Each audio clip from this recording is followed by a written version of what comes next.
In this video, I'm going to be going over the huge market crash happening right now in NBA 2K23 Myteam. As you guys know, yesterday we did get some new heat wave packs that had some crazy expensive and just hype names in these packs, including Invincible Steph Curry. We got 4 new Invincibles. We got Carmelo Anthony, Curry, as I just showed you guys, Anthony Davis, and then also Invincible LeBron. That's 3 massive names between Carmelo, LeBron, and Curry, and Anthony Davis is also a huge name as well. Like, if we quickly go check the auction house and see what some of these Invincibles are going for that recently just dropped, like Anthony Davis, he's over 500k easily, probably closer to 600k. Carmelo Anthony, I think he's going for at least 500 plus. And then you also look at Steph Curry, because it's Curry, he's going for like 700 plus 700k plus MT. And then I also want to check out LeBron. I gotta check him on the auction house here because I do have the unauctionable one in my collection. But how much is Invincible LeBron going for? I'm sure he's going for at least like 700k plus.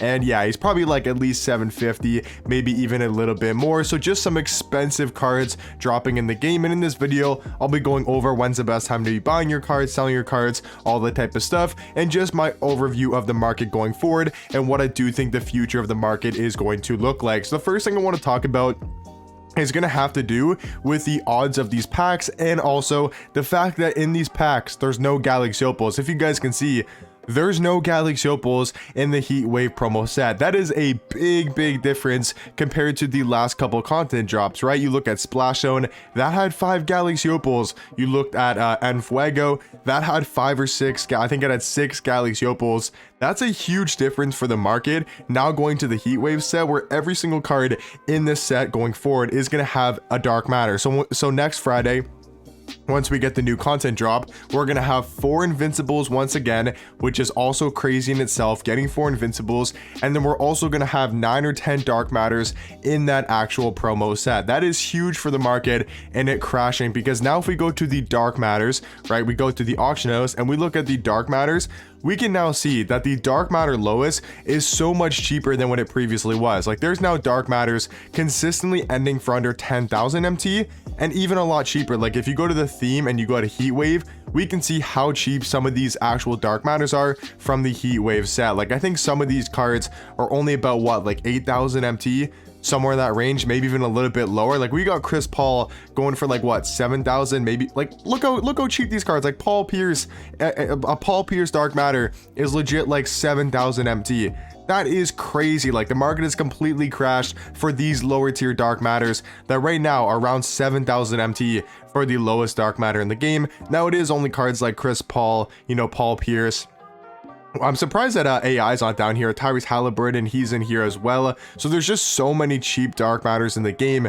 Like, I would say majority of the cards in the Heat Wave set are actually like really cheap. Like, if we only bump this up to, you know, 10 to maybe 12k, pretty much all the Dark Matters in the set are going to be really cheap on the auction house. So that's why I do think the market has gone down a ton for just Dark Matters in general, and that has to do with these new Heat Wave packs also having a 20% chance at a Dark Matter. Now that is because there's only Dark Matters in the packs, so that's why the odds have gone up a ton. But that is crazy. 20% at a Dark Matter. These super packs only had 15%. So that means going forward, every single promo drop is going to have at least 25 or 20% to maybe 25% chance at a Dark Matter, which means Dark Matters are just going to be flying out of packs. And yeah, I just think overall, the market is down a pretty decent amount right now for a lot of lower tier Dark Matter cards. Now, talking about the more expensive ones, like Invincibles, like I don't think Invincible T-Mac or Shaq is really going to take too big of a hit. If LeBron was maybe a lot better at shooting guard and was like easily the best shooting guard in the game over T-Mac, then maybe T-Mac will go down a little bit, but I still think most Invincible cards will stay at the same price. But now that we are getting 4 going forward, that means Invincibles could start to, they're going to be becoming a lot more common over the next couple weeks. So I do think Invincibles will slowly start to go down. So if you have some Invincibles and you maybe wanted to sell, might not be a terrible time to do so. You know, maybe not today, but maybe sell tomorrow if you guys wanted to. But if you're still using the Invincible card like a Shaq or a T-Mac or Carmelo and they're still top tier cards, then you definitely don't have to go and I'm not saying you have to sell the cards. I'm just saying over the next, like, let's say for example 3 weeks, that means we're going to get at least 12 Invincibles, at least 12 new Invincibles in the game, which is going to be cards like Kobe, Michael Jordan, Kareem, D-Rob, maybe a Taco Fall invincible, like these like Pokachevsky type names potentially could get invincible, and then we're not that far off from getting the end game drop. So I do think I don't think you have to sell your invincible cards, especially this week. I'm just saying going over the next week to a month, I could see invincible cards slowly starting to go down. But yeah, if you guys want to buy some dark matter cards just in general, it might not be a bad time to do so. Like I would say, across majority of cards, the market's a little bit lower for just like expensive cards, but it's down a lot for the lower tier dark matters in the game. So like a lot of cheap dark matters have become even cheaper on the auction house. Like if you look at these cards, right, from the rush set, like Dennis Rodman, he's down a ton in price. He was like over 70k before the content drop. Now he's like what, 40k. So just a lot of these base dark matters, I guess you would call them. You know, cards like Sean Kemp, cards like Jaylen Brown, Pascal Siakam, they're so much cheaper than they once was because of these new packs dropping. And I do think some of the top tier cards have gone down a slight bit. I mean, look at a card like a Vince Carter. He's down to, I believe, about 80k when I was checking earlier. He's actually a little bit lower. Yeah, he's like 66,000 MT for Vince Carter. I want to see if Ron Artest is a buy now. I think he went back up in price. He's still a buy now, actually. Yeah, he's still a buy now. He's around maybe 90k. So yeah, just overall the market does seem to be a lot lower.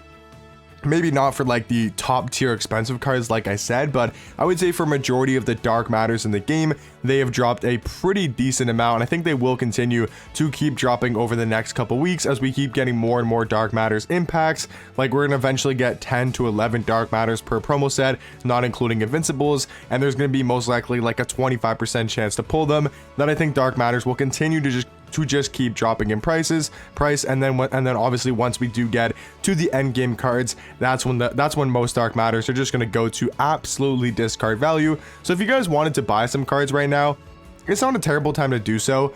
I think a lot of people probably already have their squads built, but if you're looking for a couple new cards that you wanted to pick up, it's not a bad idea. Like if you go to the 16-bit set, I've seen Kristaps send for pretty cheap. He's gone down a decent amount. I think Kristaps is like 250k, and that's actually pretty good for Kristaps. You know, Bill Russell, he's still super cheap. He's like actually now like 50k.